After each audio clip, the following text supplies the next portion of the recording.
Postgame, everybody. I'm your host, MJ Acosta-Ruiz, with a lot of talent and a lot of years here of experience, that is, fellas. All right, nobody get offended. 11-year NBA veteran Darren Collison coming back with us and making his association's debut. We can run the claps back, guys, just for this. Milwaukee Bucks forward Bobby Portis is in the house with us today.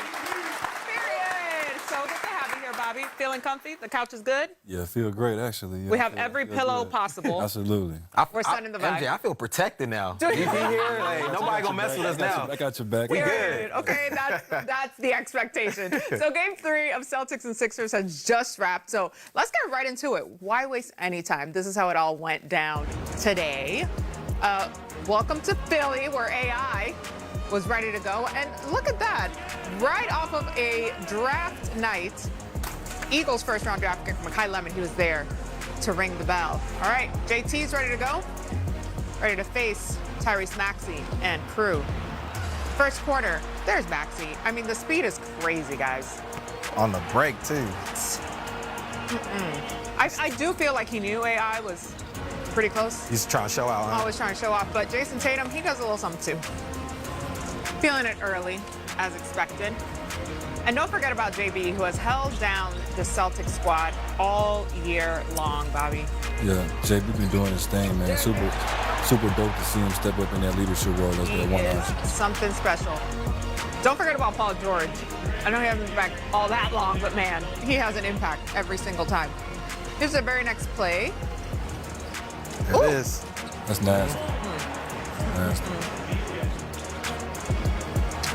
And the steam keeps on going. This was sort of the story of the game. This feels like one of the bigger breaks here once we were in the second quarter in terms of score, because the two of these, that block is crazy. That's what Philly got to do more, get out in transition. Look at the rook. What do you think of VJ? Yeah, I love VJ. Very strong. I love his personality. Yeah. He's fun to watch. Derek White, another one for the Celtics. Nice turnaround fade away. We jump to the third now. PG. That's what he do. For three. Come on. He was feeling it to start the third. Tatum dancing with the defense. The left? Okay. It's another day. 7.5 to go in the third. Oh my Maxey. What was on, man? It was coming alive, and it's a 4-point game. Under 6 Heat check mode. to go. Third. Love that shot. The 76ers take the lead on that one. 30 seconds to go in the third. What did the announcer say? He's a killer. That's one of my favorite players right there. Pritchard? Yeah, that's fair. He's right to it. All right, fourth quarter now. Here we go. I love it. Max is feeling it. AI is feeling it. AI is on the court, for the record. Later in the fourth. Ooh. All right, Jalen. Right over to his boy, Derek White.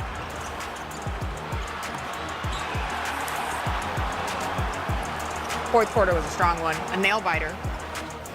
Just under 3, 2.5. Yeah, PG really made some nice plays down the stretch. Playoff P, they say. Yep. Under 90 left. 2-point game. This is a big shot. Oh, man. There he is. He is. Where's the reaction shot? There we go. Sir, we can read your lips. I have to remind you. 30 seconds left. 3-point lead for the Celtics. Real dagger. Make that 6. Celtics win 108-100 to lead the series 2-1. So Jason Tatum and Jaylen Brown each scored 25 for the Celtics, who finished with 5 players in double figures. For the Sixers, Tyrese Maxey led the way with 31, but it took him 31 shots to get there, and it still wasn't enough. So here's Jason Tatum back at the game. Thank you. Jason, I believe you told me earlier that winning on the road in a hostile environment in the playoffs is the best feeling as a competitor. What did it take out of you tonight? It just took a full team effort. Winning a playoff game is hard. Winning on the road is tough. And we just were resilient. We stuck with it. You know, it's a game of runs. Good team. You got to answer them. Talk about that resilience. You showed it in the fourth quarter. 11 of your points coming in the final frame. Just how are you constantly able to keep that composure late? I've been here before. just a mindset to do whatever it takes to win. You know, when you're trying to win a championship, when you're trying to compete, you're trying to make a run, you know, it can look different every single night. Just give the game what it needs. As long as you win, that's all that matters. All right, congrats. Thank you, Jason. Eric? Deuce, never too far away. Nah, he's always around. It's so cute. All right, so a 25-piece for Tatum, 17 of those coming in the second half. It's important to note, once again, that this man had a ruptured Achilles less than a year ago. I mean, it's insane, Darren. Like, this is not, he's built different, the epitome of built different. Yeah, I mean, look, we're talking about he's one of the best players in this series. I don't think we would ever imagine Jason Tatum playing in this series as being one of the best players. And the thing that stuck out to me was he had 7 assists, but just 1 turnover. You know, turnovers has kind of been his Achilles heel, you know, pun intended, but he's done a great job of playmaking and scoring at the same time without turning the ball over. I just think that, in this series alone, man, just them just being able to just play off one another, him and Brown being able to play off one another, and then everybody else playing their roles as well. I think with Boston, they're one of the best teams in the league of having guys on their team that know exactly what their role is. So when they come into the game, you can expect those guys to fill that void each and every night. Yeah, no, Bobby brought up a great point. You know, I think for Jason Tatum and Jaylen Brown, it just seems ever since they won the championship, they do a great job of playing off each other. Yeah, for real. Where it felt like earlier in their career, they were kind of jockeying to be the guy. But there was moments during that 4-quarter stretch when Jaylen Brown had a mismatch, and Jason Tatum was like, look, you go to work, right? And then vice versa. When Jason Tatum, you know, had VJ Edgecombe and the big fella Bona on him, Jaylen Brown was like, look, you go to work. So they're letting each other have their moments, and it's really special to see. Yeah, the arc, if you will, of the chemistry that they've had and knowing the roles and when to switch the roles if needed has been really beautiful to watch. Now, the Celtics really have to grind it out this game to win in Philly. What really stuck out from Boston so far as they lead the series 2-1? Just being resilient. I think in the playoffs alone, you just need to be resilient. It's going to be highs and lows that present in the game, and, you know, just need to be calm. You know, obviously winning on the road is tough, being in hostile environments and things like that. So just being resilient throughout the whole stretch of the 48-minute game, I think that's super important. Yeah, I mean, they've been grinding it out, and one of the things we always talk about is everybody to have to step up, especially in the playoffs. 35 bench points for Boston to Philly's 14.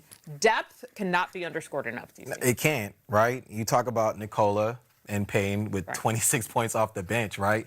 We know Jason Tatum and Jaylen Brown are going to do their thing, right? But when you got 26 points off the bench from some of your main guys off the bench, and that Payne Pritchard has done, you know, making big shot after big shot, they're very tough to beat when everybody's clicking. See, the playoffs are all about having moments, in my opinion. You know, being in the playoffs for years, it's all about having moments, not about scoring 20, not scoring 30 points. It's about having a moment. Can I get a big stop? Can I get a big rebound? Can I hit this big shot in this moment? And they got several guys on their team that can step up and have a moment. Yeah, and just to piggyback off of what you said, I mean, look, Derek White may not have the best game, but he's still trying his hardest to contain. Offensive rebound. Tyrese Maxey, he had the offensive rebound, which was clutch, right? Yeah, super big. And Jaylen Brown, right, he's letting Jason Tatum rock, but he's still trying to contain Paul George defensively. So they just acting like a championship team. Absolutely. You said that Pritchard was one of your favorite players. Why is that? Because I'm a guy that comes off the bench and brings energy and get baskets off the bench for my team. I kind of admire and look at other guys around the team that do similar things as me. Pritchard get right to it. He come off the bench, you know exactly what he's about to do. He gonna come at you, he gonna big shoulder you. For sure. He plays bigger than his size. And then he's just fun to watch, man. I love guys that don't got a conscience, that go out there and just attack the game and play with swag and play with confidence. He's confident every time he step out there. I love it. Bobby, what's the toughest thing about facing the Celtics squad? Ball movement. Obviously, they have a ton of player movement, ball movement. They play well together. They know exactly where everybody's going to be at on the floor. And they have counters. I think in the playoffs and throughout the regular season, like, you need to have counters. They have counters to everything that people want to throw at them. And they have 2 number 1 options, so that kind of helps them in that regard as well. And for you, DC, Boston was one of the best three-point shooting teams of the regular season. They finished 20 of 47 from deep tonight. How difficult is it for opposing teams to account for that side of Boston's game? You can't, right? I mean, they move the ball, like Bobby said, right? When you're moving the ball and you're sharing the ball, like, you're going to get high-efficient three-point shots. Yes. And they're trying to shoot threes. They're trying to shoot a lot of threes throughout the game. But the differences between Boston and other teams is that they like to move the ball and get everybody involved. And so when guys like Jaylen Brown and Jason Tatum is drawing two to the basketball, it's easier to kick out to shooters for wide open threes. And in the playoffs, you know, sometimes you might get caught standing around. So, like, you want player movement, you want ball movement, you want the ball going side to side. So when the fourth quarter comes, everybody done got a couple shots up, you done got a couple, you know, threes up, and you done seen a couple go through. So when it's kicked out to you on a double team, or if Tatum and Brown get stuck, it's an easier shot because you've seen a couple balls go through the net, and you're a little more confident. Yeah. All right, let's get to the podium. Coach Nick Nurse has just sat down at the mic.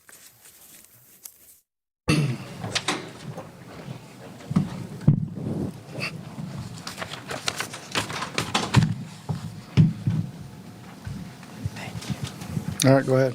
Nick, Boston grabbed a lot of offensive rebounds there down the stretch. I guess that's why weren't you guys able to just come up with that one big rebound to really seal this one? Yeah, I mean, the one was a real big one there, right? With I think it was a 1-point game at the time. That was a really big one. They had, what they end up with, 15 of them for the game. I mean, it was a pretty tough rebounding game both ways. They just happened to capitalize on a little more. Would they have 22 points off a second chance, and we had 17, probably enough for the difference. I think they hit 4 or 5 threes off of offensive rebounds, so that's kind of doubly bad, right? So, I mean, it's a battle out there. We knew that was a big, probably the number one key coming into the series, and we probably didn't do enough. I thought we had some really good stretches of it, but they got a couple key ones there, and obviously hit a couple tough shots there off the kickouts as well. But